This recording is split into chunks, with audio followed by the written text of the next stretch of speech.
নতুন সম্ভাবনা দেখাচ্ছে সবুজ সোনা। আভিধানিক নাম BJRI তোষা পাট 9। পাট গবেষণা ইনস্টিটিউট উদ্ভাবিত জাতটির উচ্চতা যেমন বেশি, আঁশের মানও ভারতীয় জাতের চেয়ে অনেক ভালো।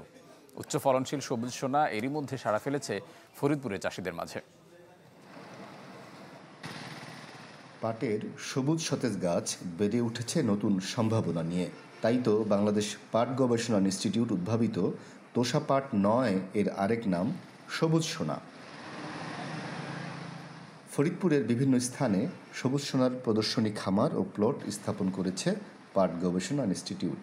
এর ফলন, উচ্চতা, পুরুত্ব আর আঁশের মান মন কেড়েছে চাষিদের। এটা ইন্ডিয়ান বিসিসে অনেক ভালো, লম্বায় ভালো, আসে ভালো, দেখা যেতেছে ভালো, সব দিক থেকে ভালো। এবং যেগুলো আগের কাটা হয়েছে সেগুলো নইছি, সেগুলোও ভালো। সাররা যোগাযোগ করে, বুনে দেয়, তৌফিক দেয়, আমরা আরো বুনেবো। আরো চাষি বাইরে অনেকে আমাকে ধরছে যে তোরা এই বিষ পাইসা গনে আমাকে দেয় না।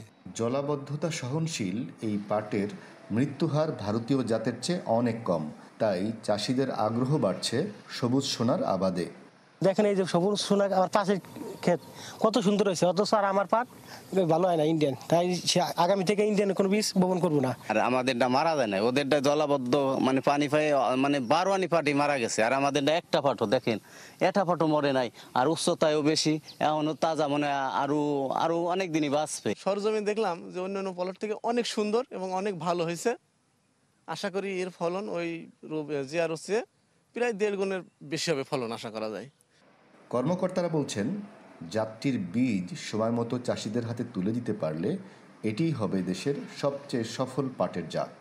সঠিক সময়ে সহজলভ্যভাবে যাতে এই বীজটা আমরা পৌঁছাই দিতে পারি, সে ব্যাপারে গবেষণা প্রতিষ্ঠান সহ সম্প্রসারণ এবং BRDC সবাইকে আরও যদি এগিয়ে আসা যায়, আশা করি আমরা চাষিদের মধ্যে এই জাতটার ভালো সম্প্রসারণে ভূমিকা রাখতে পারবো ইনশাল্লাহ।